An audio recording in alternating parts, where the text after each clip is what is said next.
Y por último, te adoramos, Espíritu Santo,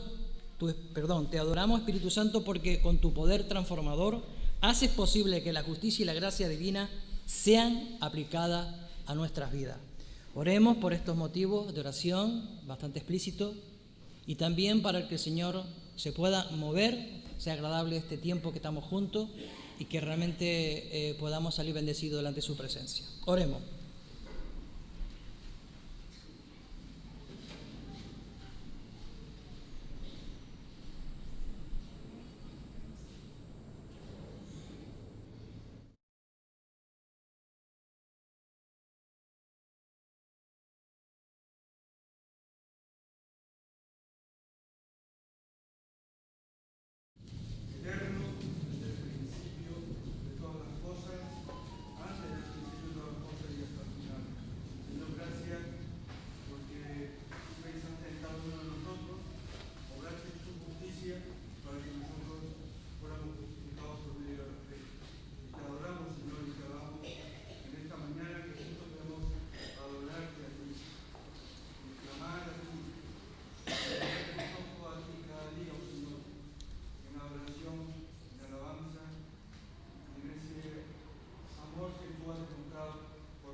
Amén.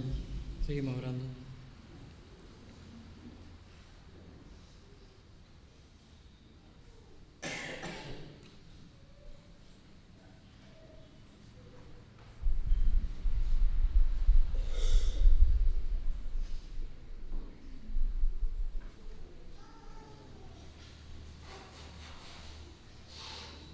Señor, te adoramos por la persona y la obra de Jesucristo y porque Él es la justicia que nos permite reconciliarnos contigo.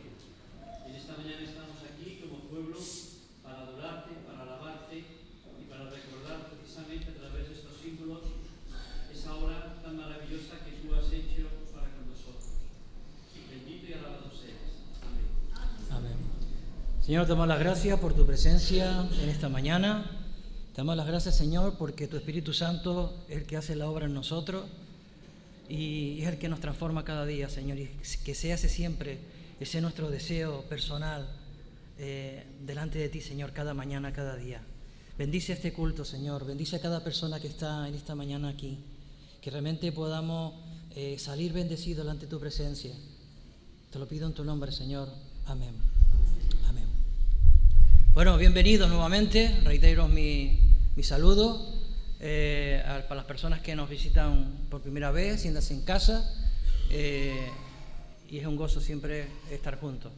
Aquí delante hay sitio, pueden pasar sin vergüenza, que aquí hay sitio libre. Vamos a pasar a los anuncios y sin previo aviso le voy a decir a Piero que pase para dar un anuncio especial.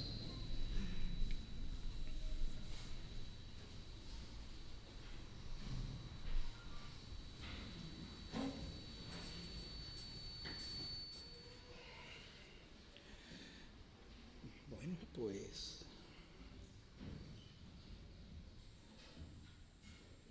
vamos a abrir el cartel. Buenos días, Dios les bendiga, feliz año nuevo. Todos tenemos propósitos para este año que comienza, todos son propósitos tanto en lo personal como iglesia. Y tiene que ver mucho con este anuncio que, aunque son tres, en realidad son tres, pero es uno solo.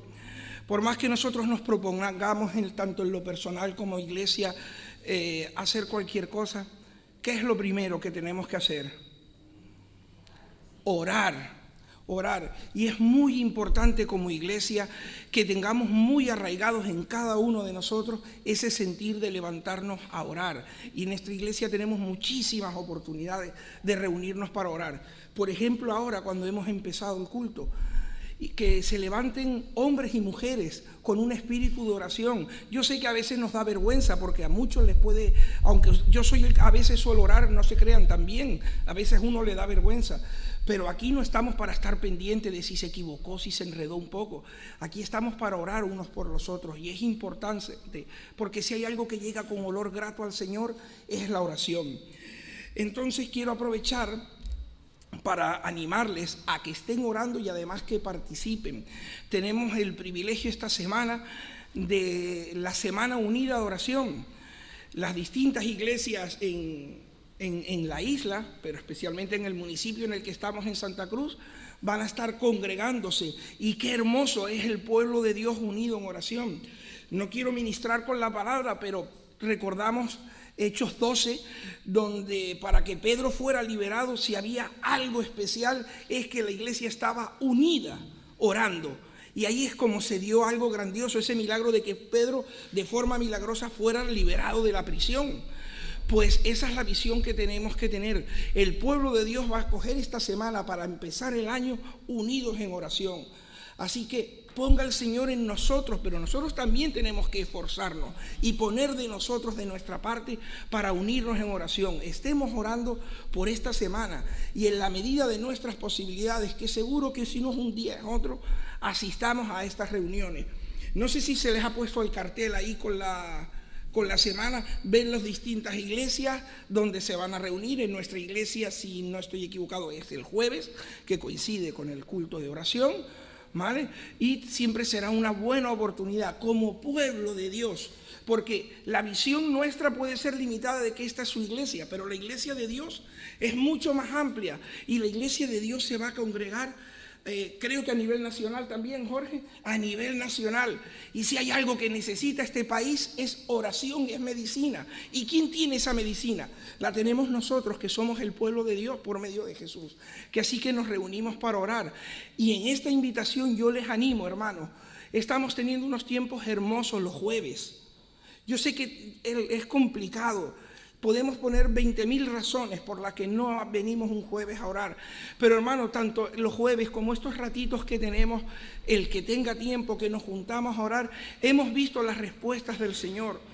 No podemos empezar el año queriendo poner tantos proyectos, tantas cosas como iglesia, tantas necesidades, ya sea que oremos por la alabanza, por los predicadores, por los pastores, si no nos juntamos para orar.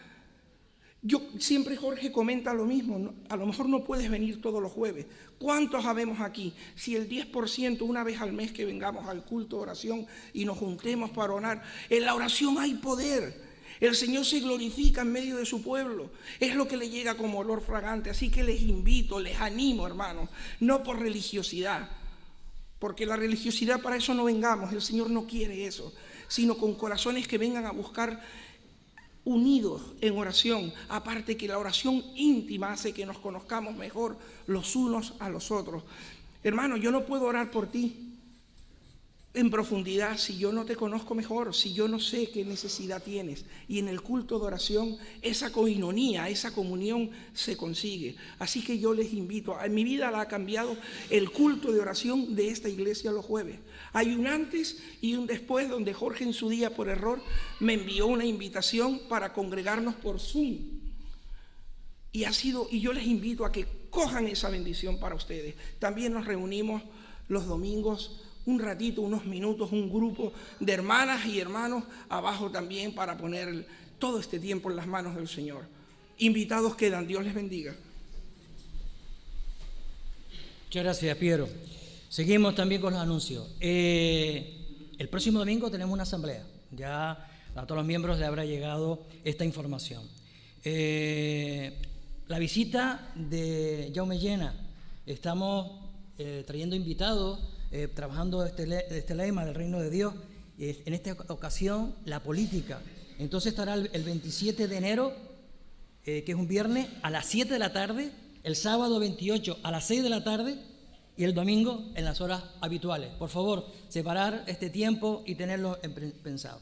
Y un poco mirando de cara al futuro, mayo, retiro de mujeres, lema, mantente. Lo digo porque para que esto siga divulgándose e inscribiéndose. Y también el retiro de matrimonio, que está en junio y viene ahí detrás, que estará con nosotros, en ese retiro, Moisés Peinado y Víctor y Sesca, que llevarán los talleres. Se ha dicho de paso, también está confirmada la visita de Moisés Peinado para mayo, pero bueno, eso es una información que más desarrollará más adelante. Importante, la reunión, la asamblea del próximo domingo y la visita de Jaume Llenas, ¿vale? Que estén todos informados. Voy a pedirle al grupo Alabanza que suba. Vamos a pasar este tiempo de alabanza. Damos las gracias al Señor por este grupo diverso que tenemos, y en esta mañana ellos nos quieren impartir, nos quieren poner delante del Señor. Buenos días. En el Salmo 84 el salmista dice que las moradas del Señor son amables, que es un gusto, que es una maravilla estar tiempo allí, pasar mucho tiempo, porque hasta los peregrinos, incluso hasta las golondrinas, hasta el gorrión, haya un sitio donde cuidar sus polluelos. Así que nos ponemos de pie y cantamos este salmo. Lo hemos cantado poco en la iglesia, probablemente lo conocen. Es una canción preciosa de Marcos Vidal. A medida que se vayan familiarizando con ella, se nos unen.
Seguimos en el segundo domingo del año reconociendo que Jesucristo es Señor también del año 2023. ¿Okay?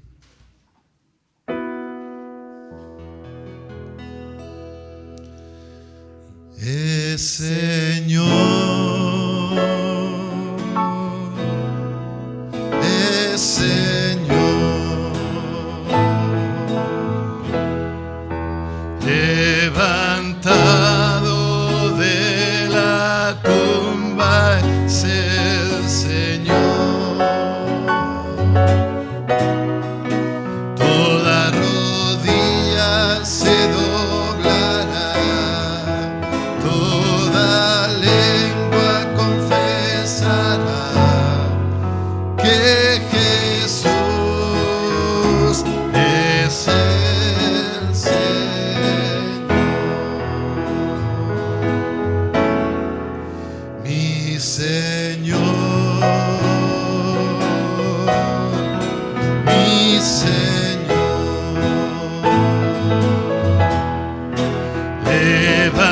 Levantado de la tumba es mi Señor.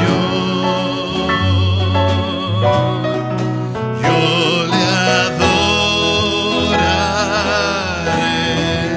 y confesaré que Jesús es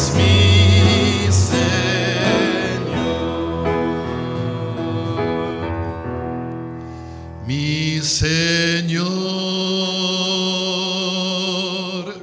mi Señor, levantado de la tumba es mi Señor. Yo le adoraré y confesaré que Jesús es mi Señor.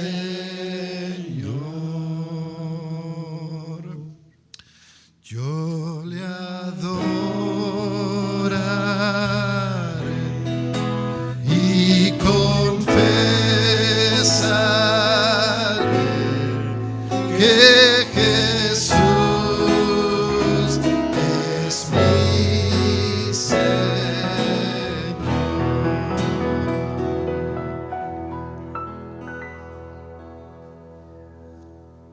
Amén.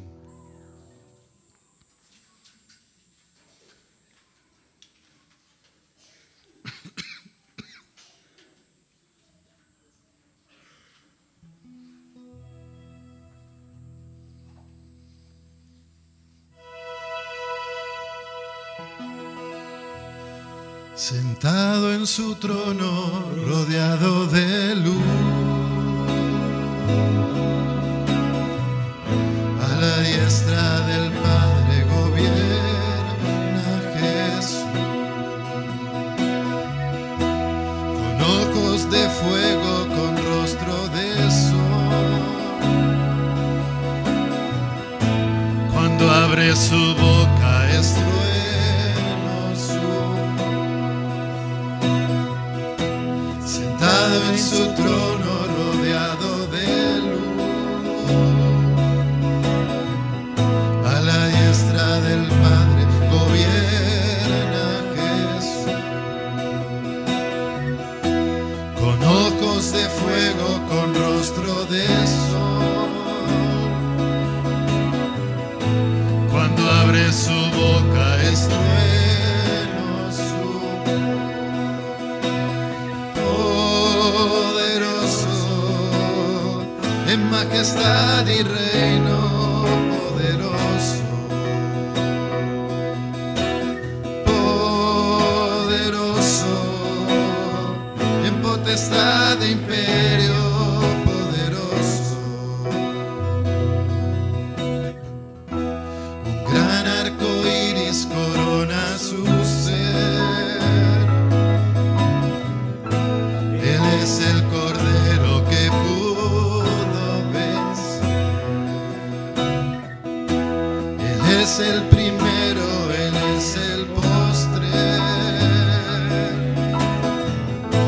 Y arrojan coronas delante de Él. Poderoso en majestad y reino, poderoso.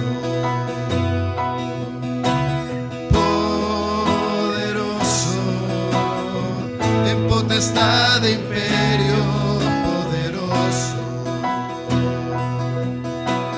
poderoso,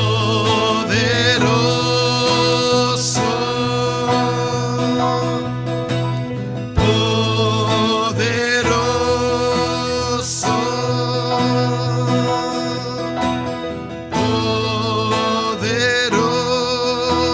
poderoso.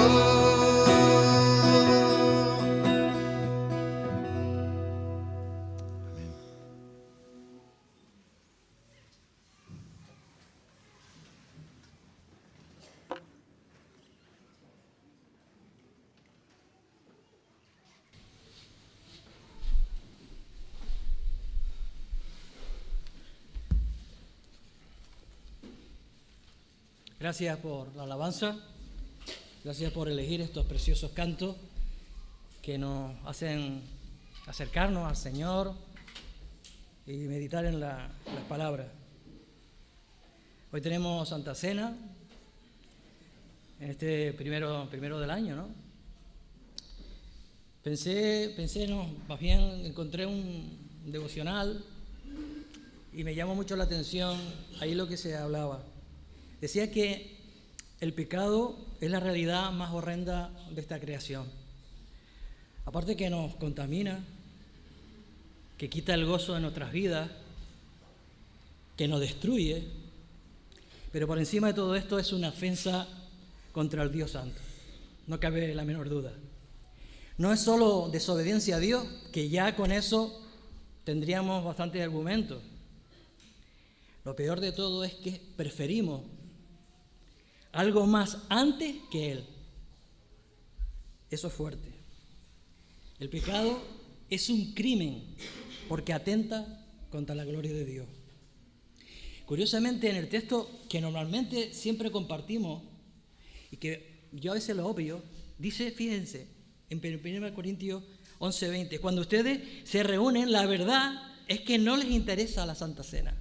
¡Qué fuerte! Antes nos hablaba acerca de que habían divisiones y posteriormente él habla acerca de que no se esperaban los unos a los otros para comer juntos, que no compartían su comida. El egocentrismo era el pecado que reinaba ahí. Qué fácil es no darse cuenta.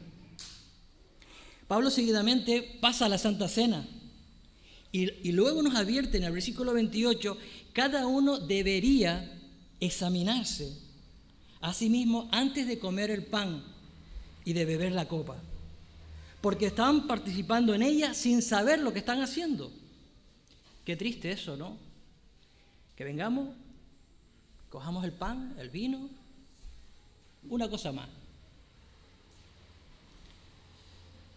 Examíname, Jorge. ¿Tenemos algún pecado que confesar en esta mañana? ¿Alguna diferencia que arreglar con nuestro hermano en la iglesia? ¿Con nuestro esposo? ¿Con nuestra esposa? ¿Con algún miembro de nuestra familia? ¿Con algún vecino? Arréglalo y participa. Huyamos de todo rito, como decía Piero. Es que si no, vamos a perder su significado. Solamente tenemos que focalizar nuestra mente en lo que Cristo hizo por nosotros y lo que Él hará en el futuro, porque eso mira al pasado, al presente y al futuro. Entonces, ahora sí, entendiendo esto, la Santa Cena tendrá significado. Vamos a participar, vamos a pasar a participar en la Santa Cena, pero acerquémonos con un corazón agradecido, recordando ese sacrificio tan grande que hizo Dios por nosotros, por cada uno de nosotros, que yo aún estoy en Babia. Permitiendo que su Espíritu Santo, que su perdón por nuestros pecados, nos motive a servir mejor al Señor. Que así sea. Voy a pedirle a nuestros hermanos diáconos y diaconisas que pasen, preparen la mesa, por favor, para pasar este tiempo íntimo con el Señor.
tomó pan, y habiendo dado gracias, lo partió y dijo: tomad, comed, esto es mi cuerpo que por vosotros es partido.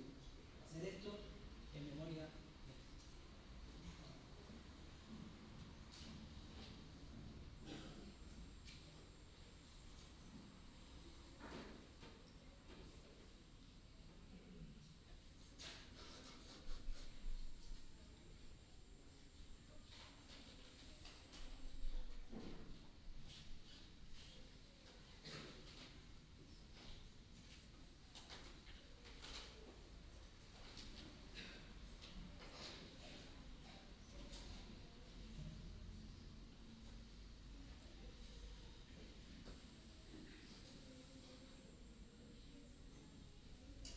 Vamos antes a orar por el vino.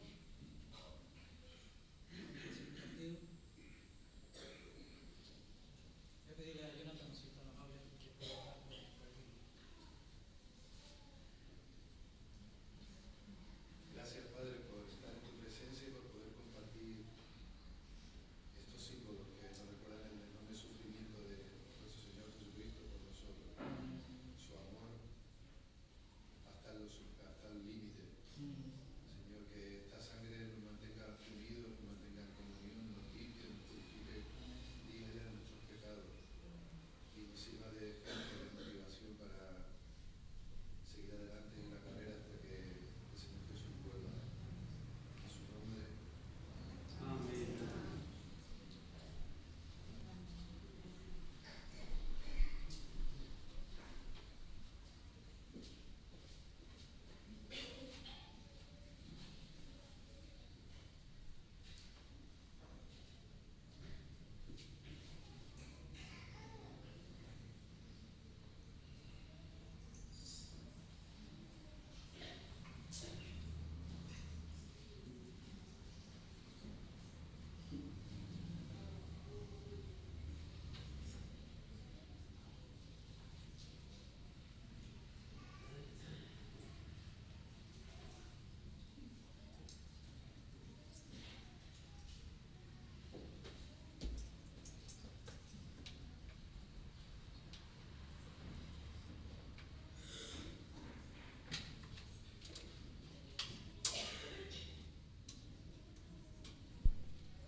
Asimismo, tomó también la copa, después de haber cenado, diciendo: esta copa ese nuevo pacto en mi sangre.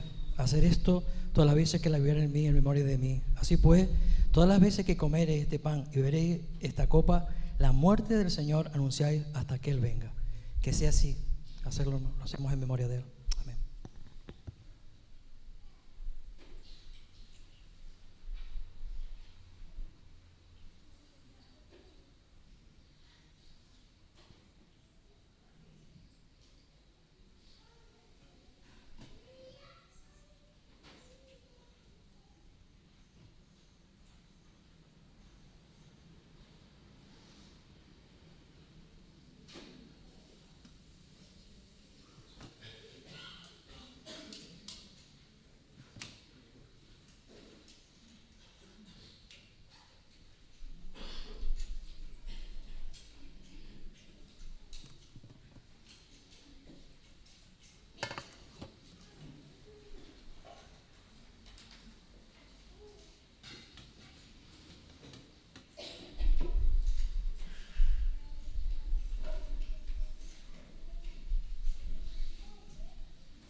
Amén. Damos gracias al Señor por este tiempo íntimo, recordando lo que el Señor hizo en otras vidas. Voy a dar paso al grupo de alabanza, que vamos a cantar un himno precioso, himno de qué fidelidad tan grande, que nos hace recordar también, siguiendo en este espíritu en esta mañana, pensando y meditando en ese amor tan grande que Dios tiene y tendrá sobre nosotros. Seguidamente habrá una canción especial, como siempre, para despedir a los niños de la escuela dominicana.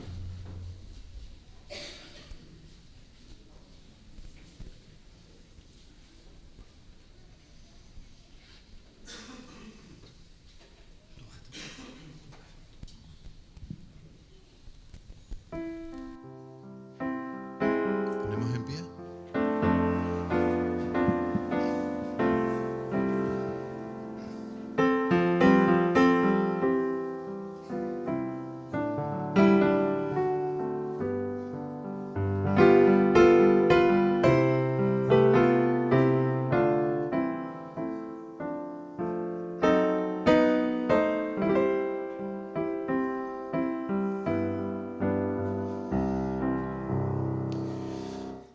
Es tu fidelidad tan grande, oh Padre. Tú dices la verdad, descanso allí. Tu luz rodea mi senda en el mundo. Tu voz me anima, mi fuerza es en ti. Oh, qué fidelidad, oh, qué fidelidad. Nunca me canso de darte el honor.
cuando terminemos de cantar el próximo coro, que es un salmo, otro salmo, los chicos, chicas y los profes van a sus clases, ¿ok?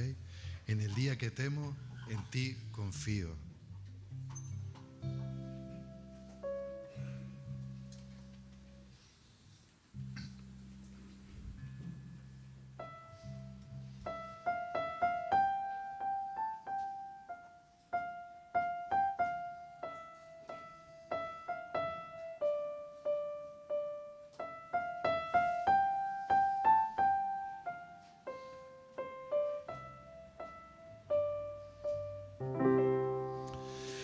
En el día que temo, yo en ti confío, en ti confío, en ti confío. En el día que temo, yo en ti confío, en Dios alabaré. En el día que temo, yo en ti confío.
En el día que yo temo, yo en ti confío.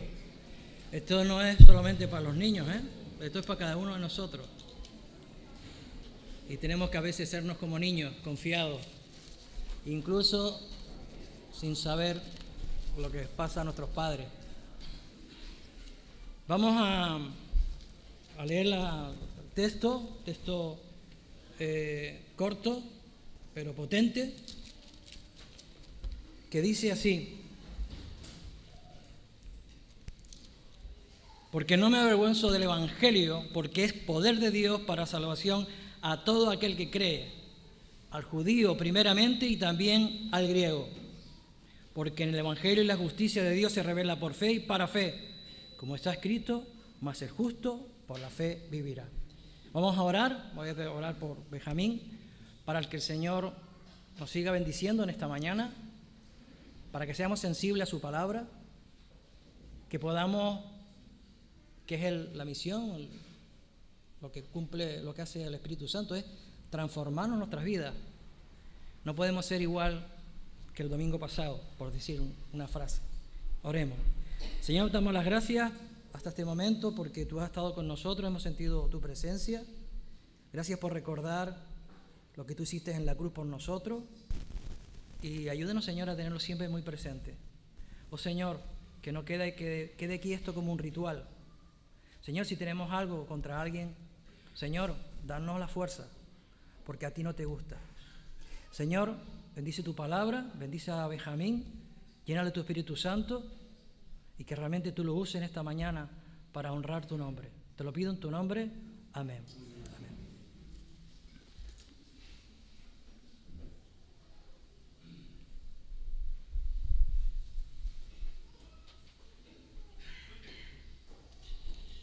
Buenos días, hermanos y hermanas.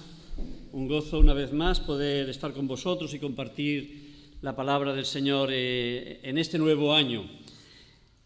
Algunos de vosotros me habéis preguntado, bueno, Benjamín, el lema para este año 2023 que estamos comenzando, ¿cuál va a ser? Varios me lo habéis comentado, ¿no? La verdad es que es un tema que lo hemos estado trabajando en el Consejo de Ancianos juntamente con los coordinadores de área y hemos decidido seguir con el lema que estamos teniendo, bueno, que teníamos ya desde el año pasado. ¿Se acuerdan? Ha salido varias veces. Haciendo visible el reino de Dios en nuestra Iglesia. Y la razón o el motivo por el cual queremos seguir con este lema es que creo que como Iglesia hemos comenzado a reconsiderar muchas cosas, tanto doctrinas bíblicas como enseñanzas bíblicas de la vivencia diaria desde la perspectiva del reino de Dios. Y entendemos desde el Consejo de Ancianos que tenemos que seguir profundizando en la comprensión de lo que es el concepto del reino de Dios. Pero también tenemos que seguir profundizando en esa comprensión de cómo esas verdades del reino de Dios transforman nuestra vida diaria. Y esa transformación en nuestra vida diaria tiene que ser visible allí donde estamos, en nuestra casa, con nuestra familia, en nuestro trabajo, en los estudios, en la sociedad, con los vecinos que estamos compartiendo. Acuérdense de aquellas palabras con las cuales el Señor Jesús nos enseñó a orar. Venga tu reino, hágase tu voluntad, como en el cielo, así también en la tierra. Y ese es el propósito de mantener este lema. Entendemos que ya la Iglesia de alguna forma lo estamos interiorizando, ya nos lo sabemos de memoria, pero necesitamos seguir profundizando en esas verdades que la palabra nos enseña acerca de lo que es el reino y de cómo lo vivimos. Ahora, personalmente como pastor tengo una responsabilidad y esa responsabilidad nos viene dada por Dios a aquellas personas que estamos asumiendo este llamado al cual el Señor nos ha puesto para poder servir a su Iglesia. Y ese principio es cuando Pablo, si os acordáis, estaba de regreso de su tercer viaje misionero y convoca a los ancianos de la Iglesia en Éfeso, en la ciudad de Mileto. Y Pablo les dice que no ha rehusado anunciar todo el consejo de Dios. Y esa es una responsabilidad que uno como pastor tiene. Delante del Señor, tener la conciencia y decir que todo lo que ha estado en mi alcance, en mi capacidad para enseñaros y compartir respecto a lo que es el conocimiento de la verdad de Dios, que no haya faltado nada. Por una razón muy sencilla, porque un día Dios me va a pedir a mí cuentas, pero también a cada uno de vosotros, acerca de las verdades que habéis aprendido, que habéis escuchado, que hemos vivido. Y por ese motivo, pensando y uniendo los dos elementos que hemos estado comentando, por un lado, seguir con el lema de haciendo visible el reino de Dios en nuestra Iglesia, pero en segundo lugar, en este aspecto de anunciar todo el mensaje del consejo de Dios, quiero comenzar una serie de predicaciones acerca de la carta a los romanos. ¿Y por qué quiero comenzar con esta carta? En primer lugar, porque los 17 años casi que llevo ya aquí en esta iglesia, nadie se ha atrevido a trabajar esta carta, así como han habido otros libros o cartas del Nuevo Testamento que se han trabajado. En los 17 años yo no he escuchado a nadie una serie de predicaciones sobre el tema que nos habla la carta a los romanos. Sí, predicaciones puntuales, excelentes, pero no todo lo que es la enseñanza de la carta a los romanos. Me queda esta carta y espero que antes de jubilarme en la voluntad del Señor, otra que está pendiente es la de Apocalipsis, que en su momento, si Dios quiere, la veremos, ¿vale? Pero eso todavía falta un tiempito porque en principio la idea es a lo largo de todo este año poder trabajar esta carta a los romanos. Y quiero compartirlo porque la carta a los romanos trata precisamente del reino de Dios. Esta mañana envié al equipo de audiovisuales una diapositiva. Yo no sé si es posible proyectarla. Quiero pedirles perdón, porque realmente me di cuenta esta mañana que no la envié cuando envié el resto de material para que se proyectara durante la predicación. Y esta mañana repasando me di cuenta de que no envié esa diapositiva. Veo que estáis mirando, ¿sí? Vale, ya la veis. La conocéis, ¿verdad, esa diapositiva? Esa la hemos visto a lo largo del año 2022 en bastantes ocasiones. Es el reino eterno, la visión del reino eterno de Dios, desde antes de la fundación del mundo hasta después de la fundación hasta después del fin de este mundo. Y ahí en esa franja que va desde Génesis capítulo 3 hasta Apocalipsis capítulo 20, aparece lo que se denomina la era del pecado, que es la era en la que estamos viviendo. Pues bien, la carta a los romanos coge prácticamente Génesis 3, y simplemente para que tengáis una referencia, eso aparece en Romanos capítulo 5, a partir del versículo 9 en adelante, cuando se habla de el viejo Adán y el nuevo Adán, que es Cristo. Y prácticamente va hasta Apocalipsis 20, que aparece en la sección del 9 al 11 del libro de Romanos. Pero lo que Pablo está haciendo en la carta a los romanos es sintetizar y establecer unas bases teológicas que van prácticamente desde el capítulo 1 hasta el capítulo 11 de lo que es el reino de Dios, y luego en la segunda parte, que es prácticamente desde el capítulo 12 hasta el capítulo 15, está hablando precisamente de las consecuencias prácticas en la vida de una iglesia local, concretamente en la iglesia de Roma, que tenía una serie de problemáticas de cómo se aplican esas verdades teológicas que Pablo ha estado desarrollando en el capítulo, de los capítulos 1 al 11.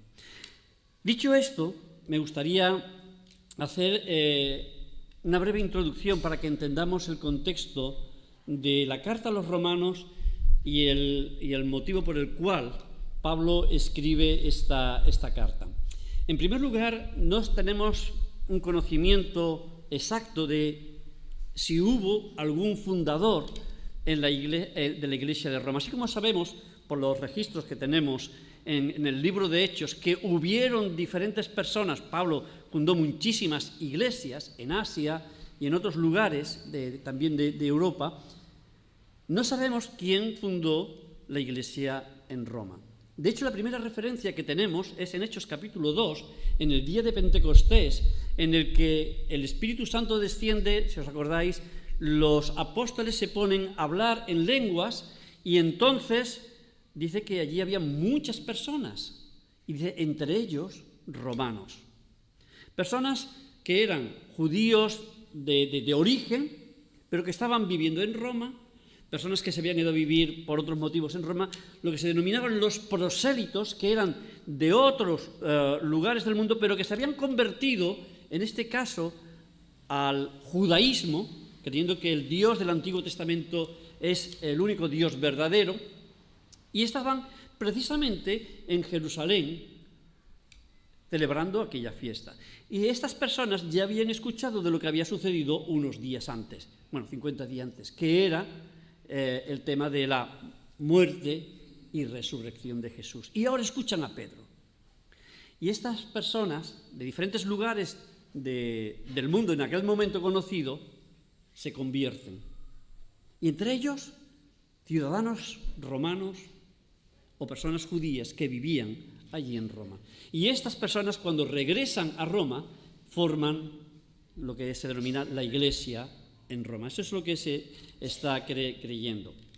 Ahora, ¿cuál es el motivo por el cual Pablo escribe esta carta? Es importante recordar que Pablo escribe esta carta en su tercer viaje misionero. Hay una diapositiva que también me gustaría que se pudiera proyectar, si es posible, en el que recoge el trayecto de tercer viaje misionero de Pablo. Ese tercer viaje de Pablo dura varios años. De hecho, sale de Antioquía y va recorriendo diferentes lugares, como tenéis ahí. No sé si se ve bien los colores y los contrastes, pero va desde Antioquía a Tarso, Derbe, Icono, Listra, Antioquía de Siria, Éfeso, Troas.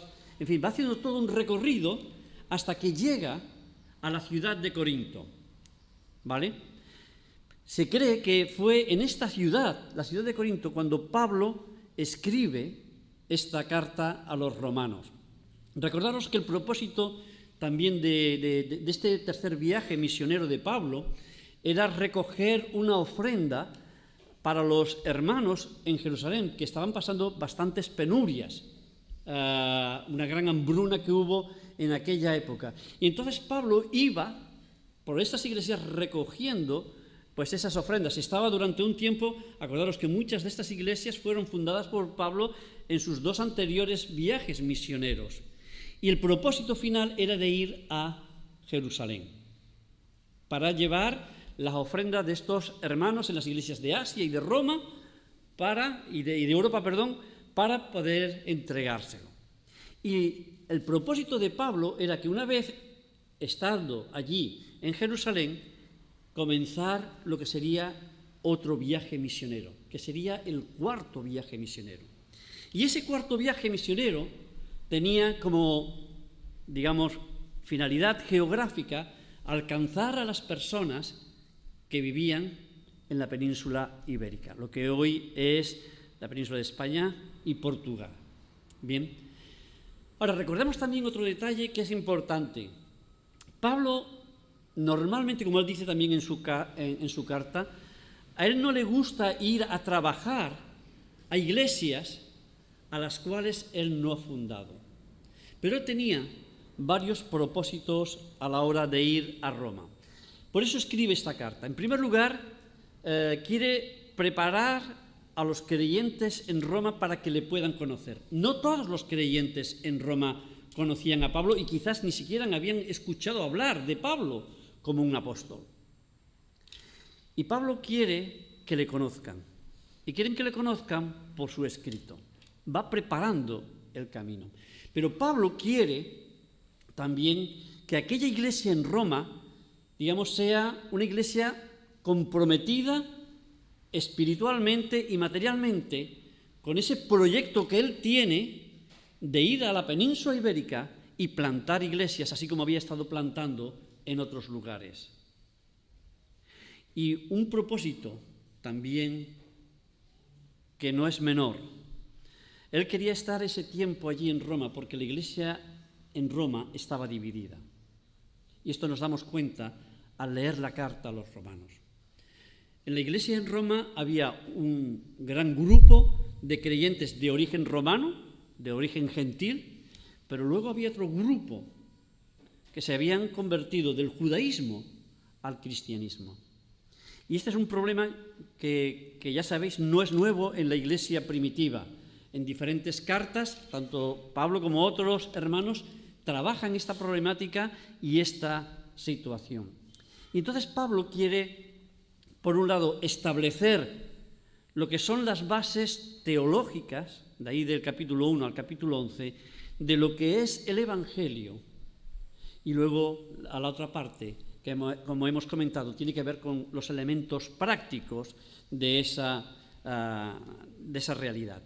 Hay otra diapositiva que tiene que ver con un esquema general de lo que es la carta a los romanos. El título que le he puesto es El obrar de la justicia del Evangelio a través de Jesucristo. El obrar de la justicia del Evangelio a través de Jesucristo. Iremos explicando el porqué de esta frase. Lo que simplemente ahora quiero que veáis el concepto global y luego iremos trabajando el tema. La carta a los romanos yo la he dividido en 5 grandes bloques. Otras personas las dividen en varios bloques más. El primero y el último son obvios porque en todos los escritos hay una salutación y una despedida, una doxología, una conclusión. Y luego está lo que es el centro, que es el cuerpo del escrito. Y ese centro yo lo he resumido en pocas palabras, ¿vale? Quiero que veáis esto no como un bosquejo analítico, no es mi propósito, simplemente que cojáis las ideas, las palabras claves, las he resumido para que podamos ir entendiéndolo y las iremos desarrollando. El juicio y la gracia divina, capítulo 1, versículo prácticamente 18 al capítulo 8, versículo 39 hasta el final del capítulo 8, y hay 4 conceptos fundamentales. No son los únicos, pero que son fundamentales: el pecado, el juicio, la gracia y la fe. Iremos trabajando esos temas. El segundo bloque central es Israel. La pregunta es, ¿qué pasa con Israel? Y hay 3 conceptos. La caída. Israel quiso ser como las demás naciones. Si os acordáis, allí en el libro de Samuel, cuando le piden un rey a Samuel, Samuel se desanima y se deprime, porque pensaba que lo estaban desechando a él, y Dios le dice, no, a ver, Samuel, no es que te estén desechando a ti, a quien están desechando es a mí, porque no quieren que yo sea su rey. Y esa es la caída. Pero el pueblo de Israel manifestó esa caída durante siglos. Vivió el destierro, pero siguió en esa caída. Y luego Pablo habla de cómo rechazaron a Jesús, el Mesías. Pero no obstante, Israel tiene un futuro. Y precisamente Pablo habla de ese tema. Y el tercer gran bloque, que es lo que ya hemos estado comentando, que es la parte práctica de esta carta a los romanos, que son las aplicaciones de todas esas verdades que ha ido enseñando en los capítulos anteriores, del 1 al 11, si hay una palabra que lo puede resumir, es transformación. Y esa palabra transformación está justo en el inicio del capítulo 12, cuando Pablo está diciendo, os ruego por las misericordias del Señor que presentéis vuestros cuerpos en sacrificio vivo y santo, agradable a Dios, que es vuestro culto racional. Y luego dice, no os conforméis o no dejéis que la sociedad en la que estáis viviendo os moldee, sino transformaos. La palabra que aparece ahí es metamorfosis, un cambio de muerte a vida. Ese concepto de muerte Pablo lo trabaja de forma magistral en el capítulo 6 y lo va a desarrollar luego de una forma muy práctica aquí, en Romanos capítulo 12. No os conforméis a este siglo, sino transformaos. Experimentar esa nueva transformación en Cristo. Y eso se tiene que hacer, dice, a través de la renovación ¿de qué? De vuestro entendimiento. Nuestra mente, tenemos, acordaros, como discípulos de Jesús, la mente de Cristo. Y esa mente de Cristo tiene que ser alimentada. Y entonces Pablo presenta ahí varios ejemplos prácticos. Y luego termina precisamente con esa conclusión. Iremos viendo este esquema. Simplemente que tengáis esa visión global de lo que es el obrar de la justicia del Evangelio a través de Jesucristo. Vamos a ir tratando de ir memorizando esa frase. Pero simplemente hoy que os quede las palabras, la justicia del Evangelio. Simplemente que os quede hoy, la justicia del Evangelio. Y esto queda resumido en el texto que se nos ha leído en la introducción. Romanos, capítulo 1, versículos 16 y 17. Si hubiera un texto que pudiera resumir, en mi opinión, esta carta a los romanos, sería este. Romanos capítulo 1, versículos 16 al 17. Y Pablo dice, porque no me avergüenzo del Evangelio. Ese es el título de la predicación esta mañana. No me avergüenzo.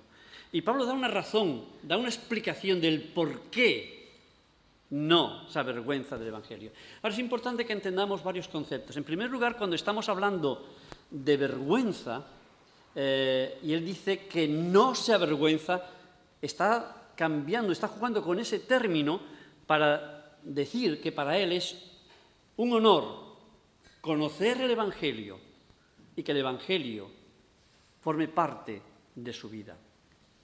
Acordaros, la vergüenza, ¿por qué se da?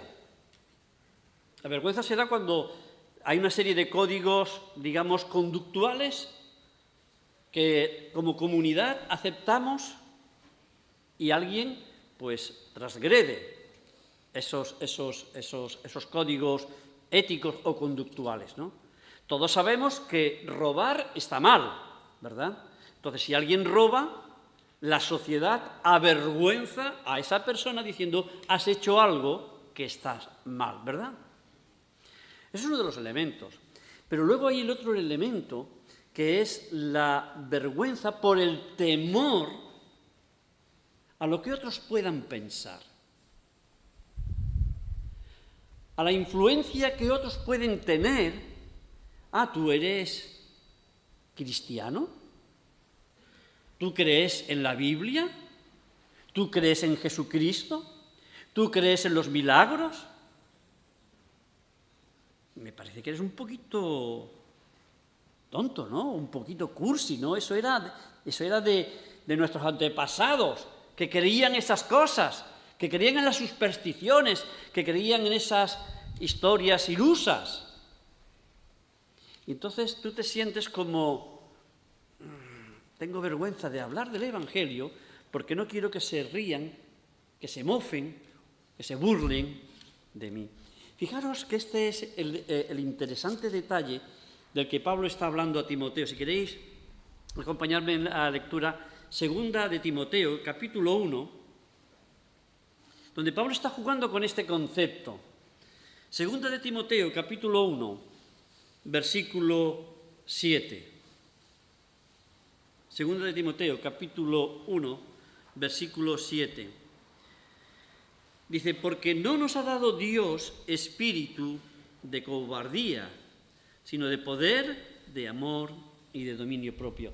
Cuando está hablando de que Dios nos ha dado un espíritu precisamente de poder, de amor y de dominio propio, se está refiriendo a esa nueva vida en Cristo. Y Pablo hace una aplicación a Timoteo. Por tanto, ya que Dios nos ha dado ese espíritu de amor, de dominio, dice, no te avergüences del Evangelio. No te avergüences del Evangelio. No te avergüences de dar testimonio de nuestro Señor Jesucristo, ni de mí, preso suyo, sino participa, ¿de qué? De las aflicciones. Porque se van a burlar, te van a marginar, por decir que crees en el Evangelio de Jesucristo. No te avergüences, Timoteo. Precisamente participa de las aflicciones por el Evangelio, según el poder de Dios. Porque sí, te sienta muy mal que se burlen, que te desprecien, que te ignoren, que te marginen. Pero ¿a quién tienes a tu lado? ¿A quién tienes a tu lado? Tienes nada más y nada menos que a Jesucristo. Y fijaros lo que dice Pablo, lo que continúa diciendo en la argumentación que le está dando a Timoteo, versículo 9. Quien, Jesucristo, nos salvó y llamó con llamamiento santo, no conforme a nuestras obras, sino según el propósito suyo y la gracia que nos fue dada en Cristo Jesús. Antes, de los tiempos de los siglos. ¿Nos suena esto? Según nos escogió en Él desde antes de la fundación del mundo, la eternidad pasada. ¿Os acordáis? Dice, pero que ahora ha sido manifestada por la aparición de nuestro Salvador, el cual quitó la muerte y sacó a la luz la vida y la inmortalidad por el Evangelio. Dice, del cual yo fui constituido predicador, apóstol y maestro de los gentiles. Dice, por lo cual, asimismo, ¿qué es lo que le pasa a Pablo? Padezco. Timoteo, sufre aflicciones. Yo padezco. Porque eso que es lo que tú estás sufriendo, Timoteo, esas burlas, esas bromas de mal gusto que te están haciendo, esos desprecios, esas marginaciones, no eres tú el único que lo está viviendo y lo está padeciendo. Yo mismo lo estoy padeciendo. Y hasta incluso nuestro propio Señor Jesucristo lo padeció. Ahora, ¿cuál es mi actitud? Versículo 12. Por lo cual, asimismo, padezco esto. Dice, pero no me avergüenzo del Evangelio. No me avergüenzo. ¿Por qué? Porque yo sé a quién he creído. Y estoy seguro, fijaos nuevamente, que es poderoso para guardar mi depósito para aquel día. Entonces Pablo volvemos nuevamente a Romanos, diciendo, no me avergüenzo del Evangelio. Y no me avergüenzo del Evangelio, sencillamente porque es un tema de honor. Yo prefiero tener el deshonor, el que me avergüencen, el que se burlen de mí, mis compañeros de trabajo, mis vecinos, mis familiares, porque no me importa, no me importa. Y no me avergüenzo del Evangelio, dice Pablo, porque es poder de Dios para salvación. Es poder de Dios. Y la palabra poder es una palabra dunamis, que significa precisamente poder como no hay otro. Es por ese dunamis que Dios hizo el cielo y la tierra por su palabra. Es por ese dunamis que el Señor Jesucristo fue levantado de entre los muertos. Efesios capítulo 1, si os acordáis. Es por ese poder.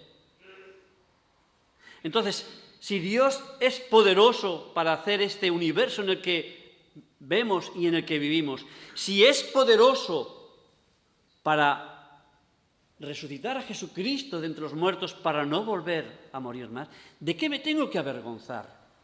No me avergüenzo del Evangelio, porque es ese poder de Dios para algo más. Dice que para salvación. Y la salvación no es solamente como muchas veces hemos entendido, cree en el Señor Jesucristo y serás salvo, y amén. Pero quien se limita a eso es un hereje, porque corta parte del mensaje del Evangelio. Porque la salvación implica mucho más que tener un pasaporte para la vida eterna. Es vivir el Evangelio. Y me remito al texto que antes os he mencionado, Romanos capítulo 12, versículos 1 y 2. Transformaos mediante la renovación de vuestro entendimiento. Y cuando estamos hablando de la salvación, el concepto bíblico, que vamos a ir viendo a lo largo de esta carta que se repite en numerosas ocasiones, no simplemente estamos hablando en creer en el Señor Jesucristo. Está hablando de la santificación progresiva. Está hablando de que cada día nos tenemos que asemejar más al carácter de Jesucristo. Y Pablo ha visto el cambio en su vida. No me avergüenzo del Evangelio, porque es poder de Dios para transformar mi vida. Es poder de Dios para salvación. ¿Cómo Pablo fue transformado? Pablo no era un asesino, no era un ladrón. Era una persona que amaba a Dios, celosa.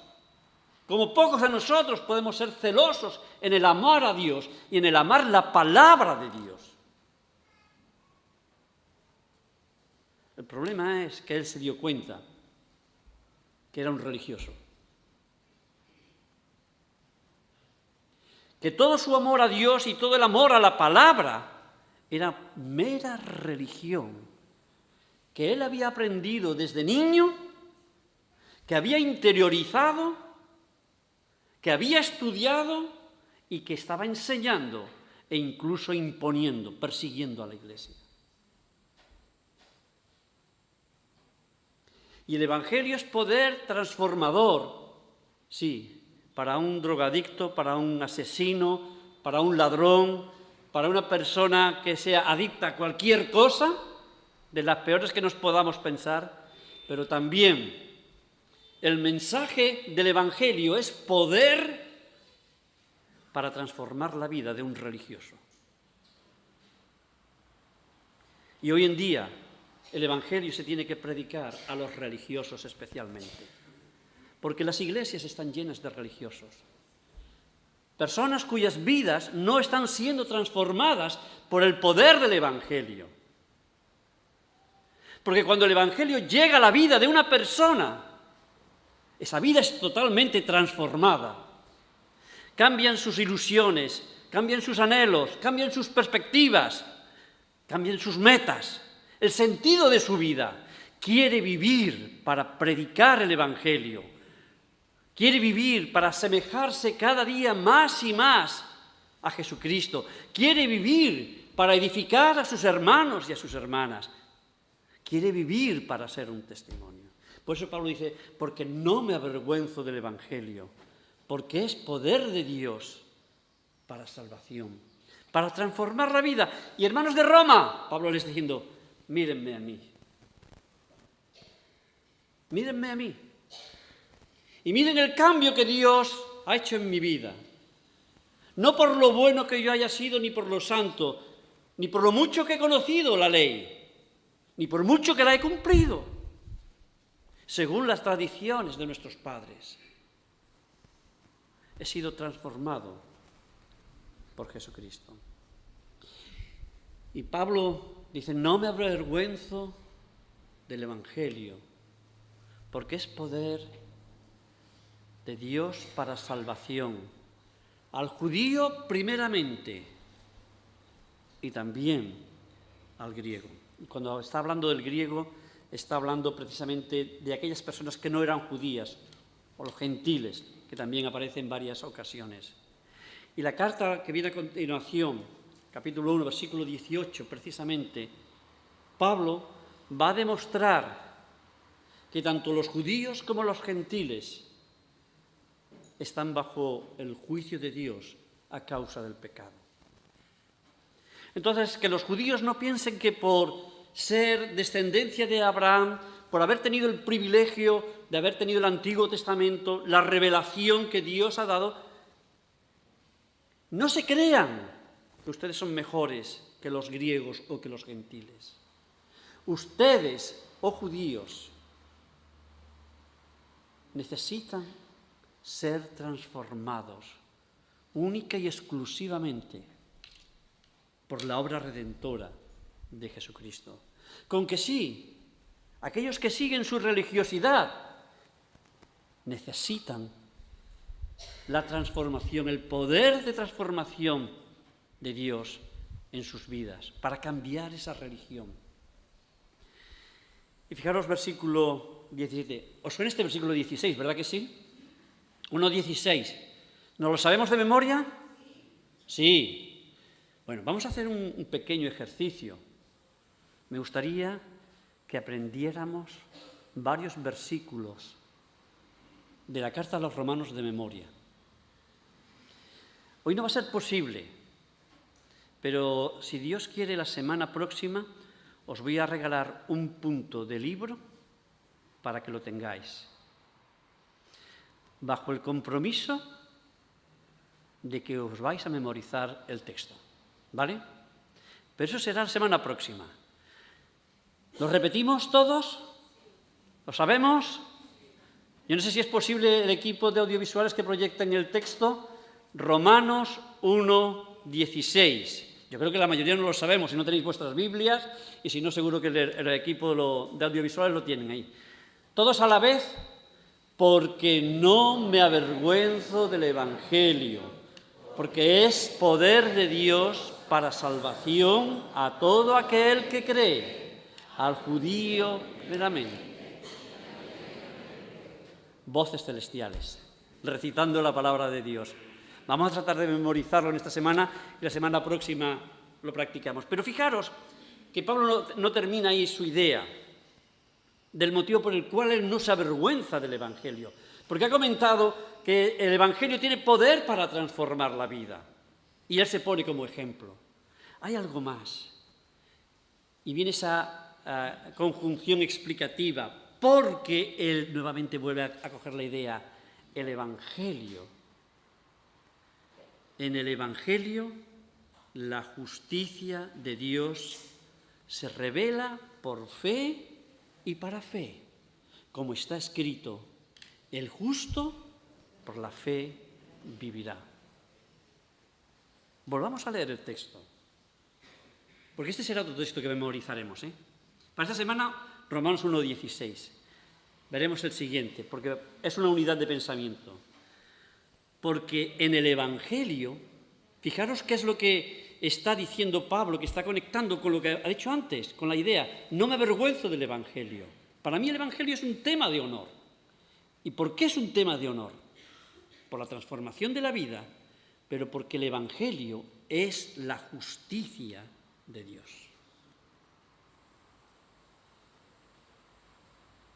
El Evangelio es la justicia de Dios. Y es importante que entendamos qué es la justicia. Yo creo que todos tenemos como una mera noción de lo que es la justicia. La justicia es lo que está bien y lo que está mal. Antes estábamos comentando, como sociedad tenemos un código de ético, de comportamiento, y lo que se está bien y lo que se está mal. Yo, cuando salga, si Dios quiere, del culto y terminemos, iré a mi casa.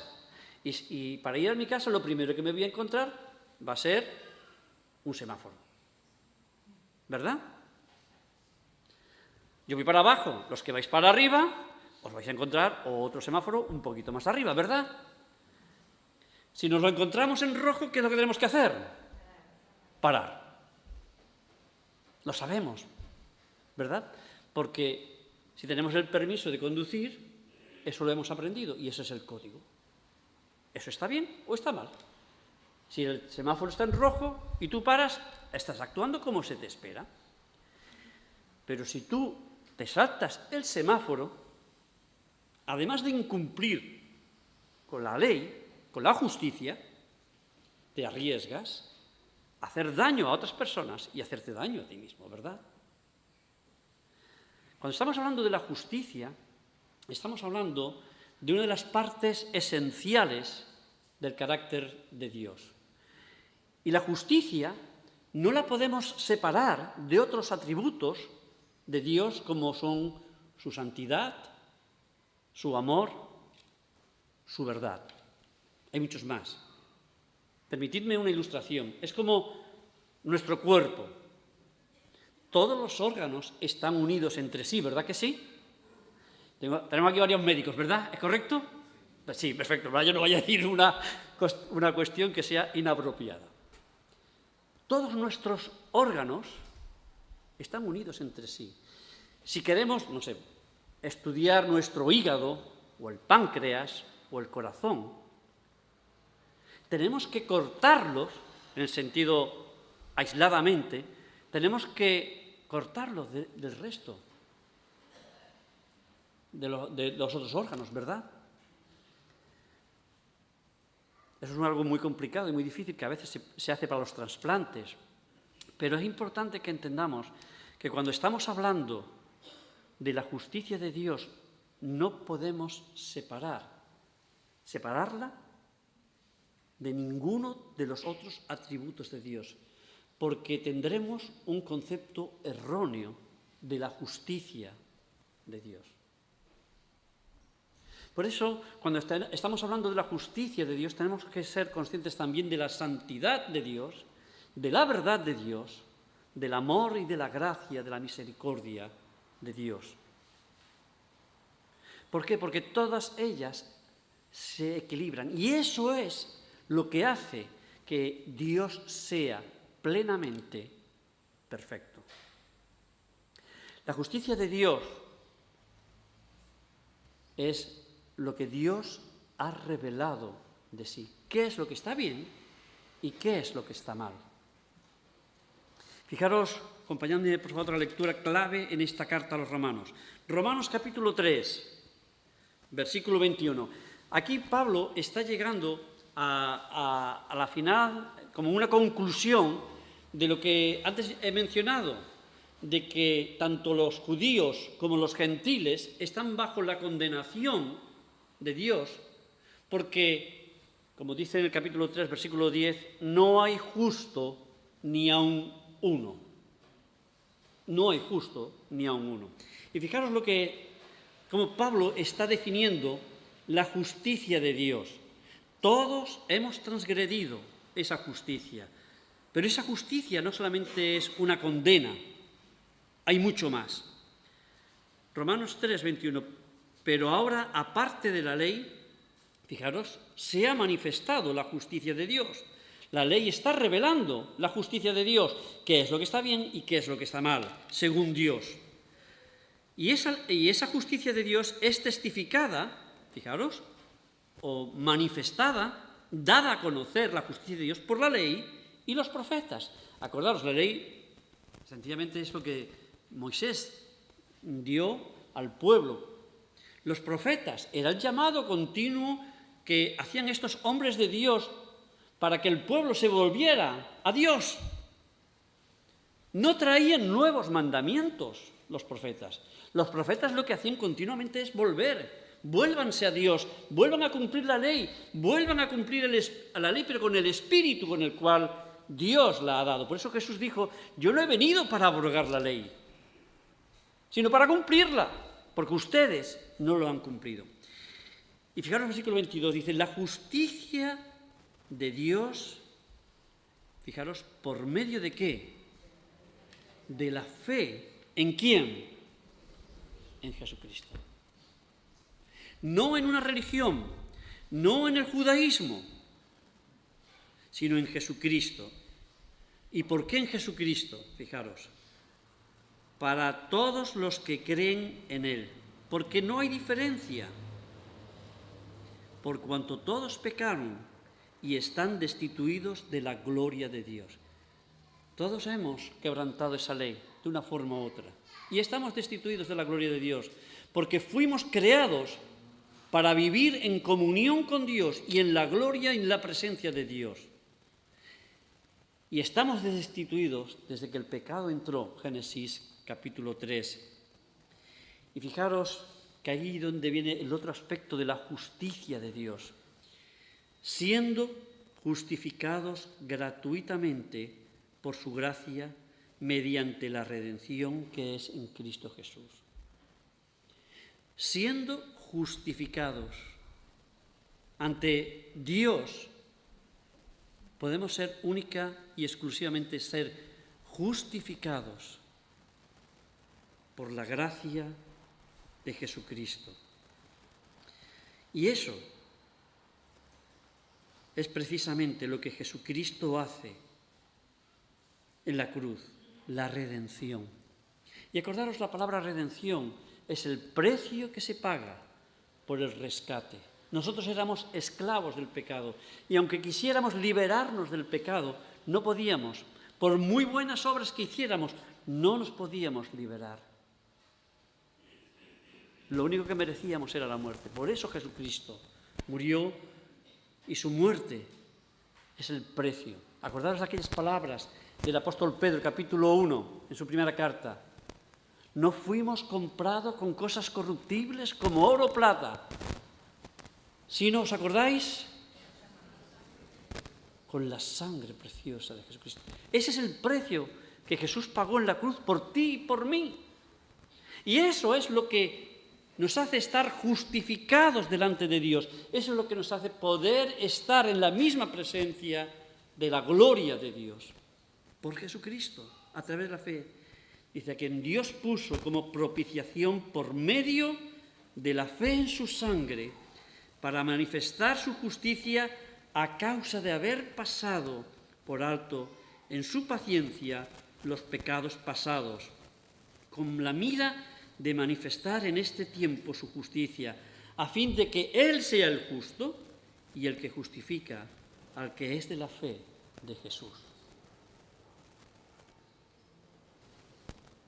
Pablo está haciendo un retrato de su vida y está diciendo, por mucho que yo hice, por mucho que guardé la ley, por mucho que yo traté de ser un buen judío, un buen creyente, me he dado cuenta de que eso no me servía de nada. Porque eso a la fin y a la postre eran mis buenas obras. Y por mis buenas obras yo no podía acercarme al Dios de amor, al Dios de justicia, al Dios de verdad. No, yo no podía. Solo fue a través de Jesucristo.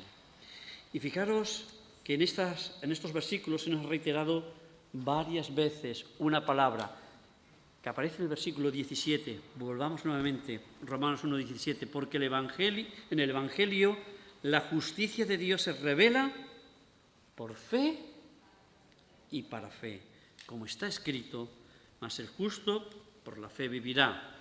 Ese escrito, si os acordáis, es una referencia al libro de Habacuc. Ahora, ¿qué entendemos por la fe? ¿De qué fe está hablando Pablo? No es la fe natural que tú y yo tenemos. Todos tenemos esa fe natural. Antes os he puesto la ilustración de que cuando salgamos, vayamos hacia donde vayamos, dependiendo de donde tengamos el coche aparcado, pues tendremos que respetar un semáforo, ¿verdad? Pero la fe natural es cuando yo paro, si tengo el semáforo en rojo, y creo que el resto de conductores van a estar pasando. Pero cuando se pone en verde, yo voy a poner la primera y voy a arrancar mi coche. Y voy a ejercer la fe de que aquellos otros que van cruzando van a tener el semáforo en rojo y se van a parar, ¿verdad? Esa es la fe natural. Pero esa fe no es la que me hace salvo.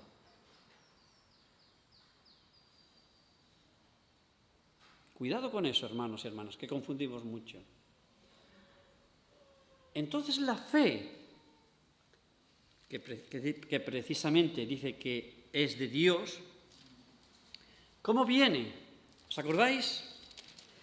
Romanos capítulo 10, versículo 17, otro texto que memorizaremos. Yo voy adelantando, que luego nadie diga, ay, esto no me lo esperaba. Así que la fe es por... ¿Y el oír? ¿Qué están escuchando esta mañana? Entonces, cuando estamos escuchando, cuando estamos estudiando la palabra de Dios, es cuando nuestra fe se está ejercitando. De ahí la importancia de que todos los creyentes, todos y cada uno, independientemente de nuestras limitaciones, estudiemos de forma regular la palabra de Dios. Y esa palabra es la base para transformar nuestra vida. Permitidme una ilustración de cómo actúa esa fe. Hemos finalizado casi en el capítulo 3, la fe por Jesucristo. Pero fijaros lo que dice el capítulo 4, donde Pablo pasa a ilustrar esa justicia que es por la fe. En este caso, el ejemplo de Abraham. Romanos capítulo 4, versículo 3. Porque, ¿qué dice la Escritura? Creyó Abraham a Dios y le fue contado por... ¿Entendéis lo que es la justicia? Creer a Dios, creer lo que Dios dice en su palabra. ¿Os acordáis a qué hace mención esta referencia? De creyó Abraham a Dios y le fue contado por justicia, ¿se acuerdan? Muy bien, una mujer en la que no hay engaño. La promesa que Dios le hace a Abraham de que levantaría descendencia a su hijo Isaac. ¿Creyó? ¿Qué creyó Abraham? ¿Que cuando el semáforo se lo iba a encontrar en rojo camino a la tierra prometida tenía que parar? No. Creyó la palabra de Dios. Creyó lo que Dios dijo, lo que Dios prometió. Y hermanos y hermanas, esa es la razón por la que antes os he dicho que todo creyente tenemos que estudiar la palabra de Dios de forma regular. No tenemos excusa. Si te la quieres excusar, guárdate esa excusa. Y permíteme el tono. Dios te la va a pasar por la cara cuando estés en su presencia. Todos tenemos la obligación y la responsabilidad de estudiar la palabra de Dios. ¿Por qué? Porque estudiando la palabra de Dios vamos a conocer al Dios de la palabra. Y en esa relación con Dios, nuestra vida sea transformada. Seamos el mayor de los pecadores, el mayor de los vividores o el mayor de los religiosos que nos consideramos santos. Porque no me avergüenzo del Evangelio. Ese es el testimonio de Pablo a esos creyentes. Esa es la carta de presentación de Pablo a esos creyentes en Roma. Él no se avergüenza del Evangelio. Que se burlen, que lo desprecien, que lo humillen. No, no, no. Porque yo he notado el cambio transformador en mi vida por la palabra de Dios. ¿Cuál es el cambio transformador que Dios está obrando en tu vida y en mi vida? ¿Tienes testimonios de cómo Dios está transformando, cambiando tus pensamientos o mis pensamientos para ser más y más semejante a Cristo?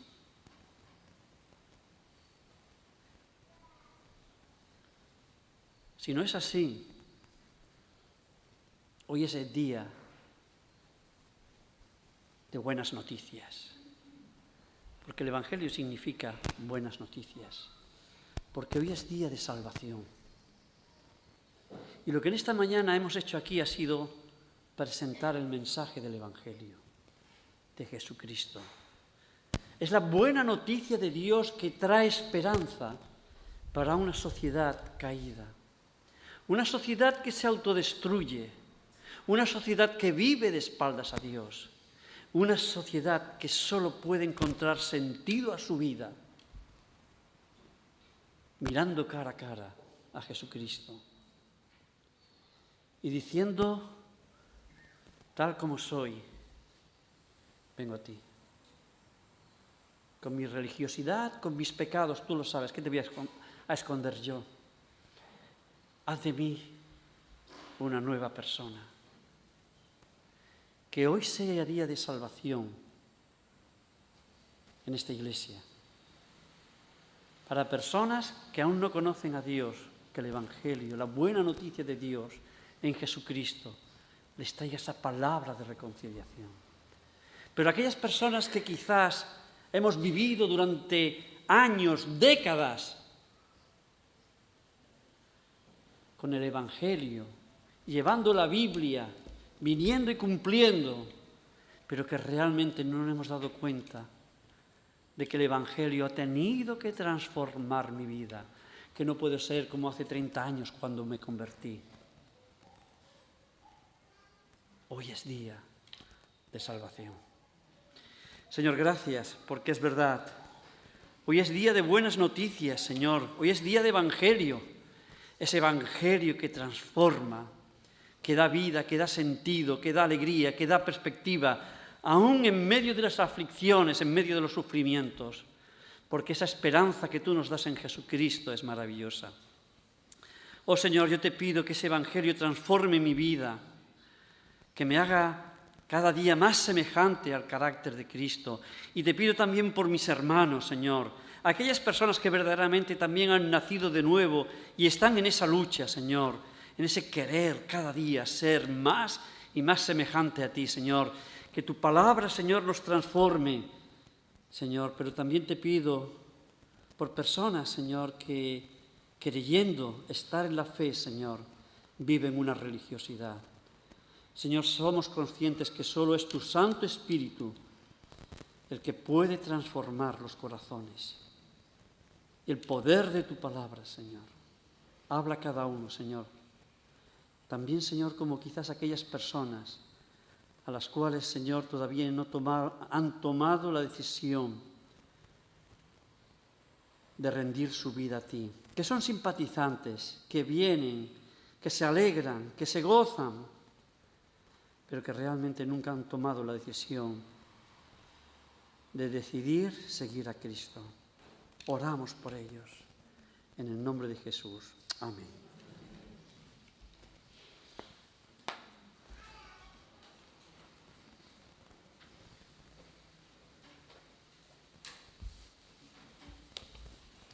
Así que, hermanos, ruego por la misericordia de Dios que presentéis vuestros cuerpos en sacrificio vivo, santo, agradable a Dios, que es vuestro culto racional. No os conforméis a este siglo, sino transformaos por medio de la renovación de vuestro entendimiento, para que comprobéis cuál sea la buena voluntad de Dios, agradable y perfecta. Damos las gracias al Señor por su palabra y que este texto también lo podamos meditar en esta semana. Están despedidos, buenos días y que el Señor les bendiga a cada uno. Amén.